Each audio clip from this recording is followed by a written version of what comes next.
Welcome to your new obsession, where every episode is packed with tools and science to help you become the best version of yourself.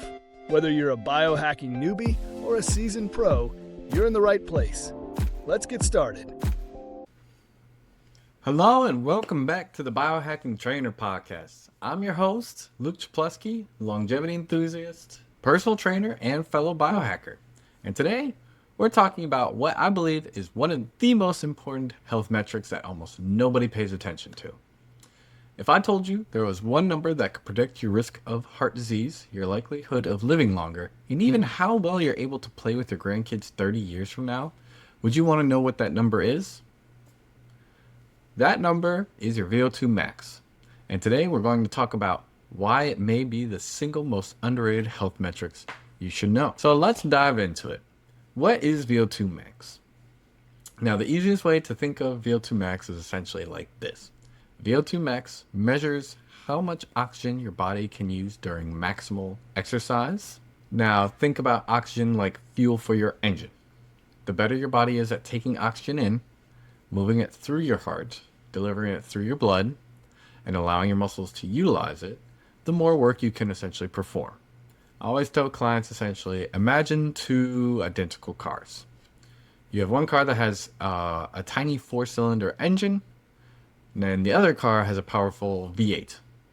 Both cars can drive about 40 miles per hour, but which one is working harder to drive that 40 miles per hour? The smaller engine. That's exactly how your body's working. If your VO2 max number is high, walking upstairs, playing with your kids, carrying groceries up the stairs, or hiking on vacation feels easy. When your VO2 max number is much lower, those same activities that were easy become much, much more exhausting. So let's explain this formula of VO2 max. So VO2 simply means oxygen consumption. The V stands for volume, O2 is oxygen. The maximum means maximum amount your body can utilize during intense exercise. It is usually measured in milliliters of oxygen per kilogram of body weight per minute. Now, don't worry about memorizing that unless you're about to be tested on that in an exercise physiology course. Then memorize it. However, most of us are just general wellness enthusiasts, so don't worry about it. Just remember, a higher VO2 max number is generally best. Now, why exactly does this matter? So this is where it really does get quite interesting. For years, we've focused on blood pressure, cholesterol, blood sugar, heart rates, and those are all incredibly important. But research over the last decade has consistently shown that cardiorespiratory fitness, which is largely represented by VO2 max, is really one of the strongest predictors of all-cause mortality rates. In simple terms, people with higher VO2 max values generally live longer and healthier. They also tend to have lower risk of heart disease, strokes, type 2 diabetes, dementia, certain cancers. They even have a lower risk for depression and falls later on in life. Now, I want you all to think about that for a moment. One measurement essentially tells us how resilient your entire cardiovascular system is and how resilient your entire body is. This is one of the reasons I became fascinated myself with metabolic testing. So as you know, at my facility that I work at, Ageless Fitness and Vitality Boost Wellness Center in Estero, Florida, we've started performing VO2 max tests on clients. And one thing I realized myself carrying out these assessments was that many people that may have looked healthy, they exercised, they weren't overweight, but their aerobic fitness was much lower than expected. And that essentially changed how I would train them, how the rest of my staff would train these clients. Maybe we may have to adjust from just trying to work on more of a hypertrophy-focused program to a more aerobically conducive program for their needs.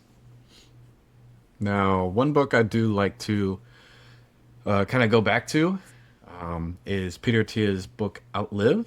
And you've probably heard of him, you've probably heard of the book, but you've probably heard him call VO2 max one of the most important biomarkers of longevity. And truly, I could not agree more. As we age, our VO2 max will naturally decline. on average around 10% per decade if we don't actively train it. So think about someone who's 35 years old right now. If they stop exercising, by the time they're 65, they've lost a tremendous amount of aerobic capacity. And what exactly is that going to mean for them? So that means getting out of a chair is going to become a lot harder. Walking upstairs becomes a lot harder. Traveling becomes harder. Life becomes harder in general. But there's always good news behind this. The decline is largely trainable. So as long as you stay active, doesn't mean you need to go out, you need to walk thousands and thousands of miles per day. But simply getting out, going for a moderate intensity bike ride, going for a walk, and keeping yourself active in resistance training is going to kind of keep that number up or maintain it for longer periods of time. Now, what exactly is going to determine our VO2 max is something that I always get. So there's several things that influence VO2 max. Genetics. Now, genetics does play a role, and people are naturally gifted in general, but genetics are not destiny overall. So if you were genetically gifted and you're not training it, your VO2 numbers are still going to go down, and you're still going to run a risk of having these comorbidities. And heart function is another aspect. So the stronger your heart becomes, the more blood it can pump with each beat. That's essentially called stroke volume. And the more blood that you can move, the more oxygen you deliver throughout your body. The other system that's important are your lungs. So this is a bit contrary to popular belief, but your lungs usually are not the limiting factor when it comes to VO2 max numbers. For most healthy people, it's actually how efficiently your heart and your muscles utilize oxygen. And lastly, muscle efficiency is a key component in all this. So your muscles contain tiny power plants called mitochondria, which anyone that's gone through Bio 101, they know this as the powerhouse of your cell. The more mitochondria that you have, and the healthier your mitochondria is, the better your body uses oxygen. So this is why endurance training literally changes your cells. One thing that we utilize in our facility is the use of a aerobic bike, in some cases an assault bike, and red light therapy in combination, so that we can create those adaptations, and you can work on your mitochondria and on your cells to create that overall overarching effect of pushing towards enhanced VO2 max numbers. We even toss halotherapy into that booth as well to focus on clearing out any inflammation within the airways or any debris, dust, or bacterial cells within, say, your sinus or your respiratory tract. But I digress. Now, when it comes to measuring VO2 max and why it's so important, how do we actually measure it? There's so many different ways, and they range from the simplest estimates that you'll see on like your smartwatch to very highly sophisticated laboratory testing results. So let's start with essentially what's exactly the gold standard. So gold standard is a CPET test, so cardiopulmonary exercise testing. It's the most accurate way to measure your VO2 max, essentially, is through the CPET test. And if you've never seen one before, imagine you're on a treadmill or a stationary bike wearing a specialized mask that's connected to a metabolic analyzer.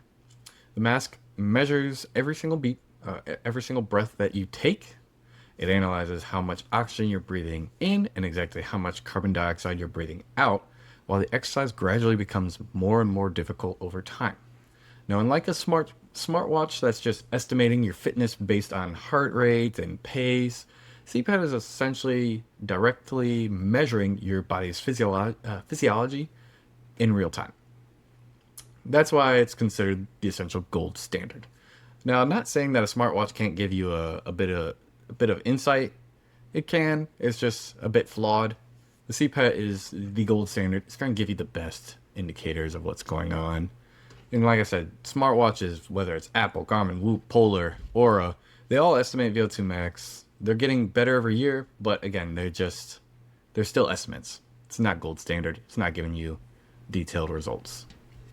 You can also do a field test to estimate VO2 max. Some of you who've maybe gone through sports growing up, or even if you're still playing sports right now, you may have gone through a Cooper 12 minutes run, the Rockport walking test. Another one is the Bruce treadmill protocol, or the beep test, which anyone that's been an athlete knows the beep test HIIT. They are useful. They do give you a good bit of insight for conditioning purposes for your sport, but they're not nearly as accurate as a CPET test. So now the part that everyone truly wants to know: how do I improve this VO2 max number? How do I get this to a much higher number than I'm at? There isn't one magic workout. It's actually a combination of different training methods. So the first one, let's start with zone 2 training. It's one of my favorites. It's long, it's steady, it's a conversational pace, and it's usually around 45 to 60 minutes. This will build your aerobic engine over time for sure. One way that I always will typically tell my clientele is go for a brisk walk, go for a bike ride. You should still be able to carry out a conversation with like a friend or a significant other. However, you should not feel completely exhausted while you're doing this or by the end of this. Another option is HIIT training. High intensity interval training. Basically, that's what HIIT means. This is essentially pushing your cardiovascular system near its limit.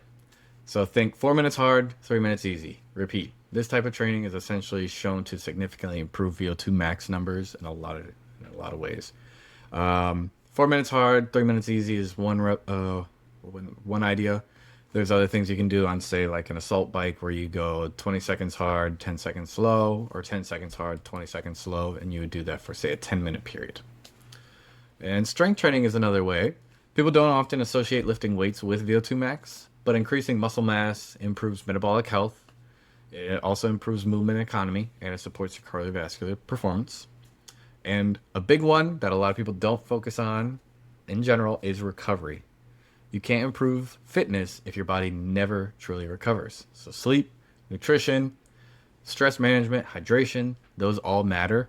Obviously, you can plug in some of those other biohacking mechanisms. I would always recommend some compression therapy, especially when muscles and joints are a bit sore or a bit tight. Cold therapy is great as a warm-up mechanism. It's also great on an off day, whether it's through a cold plunge or cryotherapy. My personal go-to is cryotherapy treatments. I love it for a pre-warm-up mechanism. I also love it for an off-day recovery tool. And red light therapy, like I was talking about earlier. If you throw that as an active recovery day, or if you throw that on, say, a lighter day where you're trying to go at more of a conversational pace, so zone 2 training, perfect for that. Red light therapy, zone 2 training, great results, both from recovery, but also from a metabolic standpoint. Now, again, another question I do get all the time is, can my Apple Watch actually tell me my VO2 max? The answer is yes, but there are some caveats. So going back to our discussion about the CPET versus wearables, I want to dive a bit more deeper into this information. So today's wearable technology, again, it has came a very long way. So devices like Apple Watch, Garmin, Polar, Coros, and Whoop, they all use algorithms to estimate your VO2 max based on factors like your heart rate, pace, your speed, elevation changes, and even movement patterns. For most people, these estimates can actually be a very useful way to track trends over time. If your Apple Watch estimates your VO2 max at 38 today, and 6 months later it's estimating at 43, chances are you've made meaningful improvements in your cardiovascular fitness. However, where people get into trouble is treating these numbers as absolute measurements instead of estimates. Think of it like stepping on a bathroom scale. If you weigh yourself every morning on the same scale, you can track whether you're gaining or losing weight. But if you compare 5 different scales, you might get 5 different numbers, 5 different results. The trend's often more valuable than the exact number. And again, the gold standard for measuring VO2 max is the CPET test. And during the CPET, you're wearing a metabolic mask that measures every breath you take. It analyzes exactly how much oxygen you're consuming and exactly how much carbon dioxide you're producing. And that's all while you're exercising. Instead of estimating what's happening inside your body, it's directly measuring it. And that's such a huge difference because CPET becomes much more valuable when it's not just giving you one number, it's telling you how efficiently your body is producing energy, where your aerobic and anaerobic thresholds occur, how efficiently you're burning carbohydrates versus fats, how your breathing changes as exercise gets harder, and in some cases, whether there are cardiovascular or pulmonary limitations affecting your performance.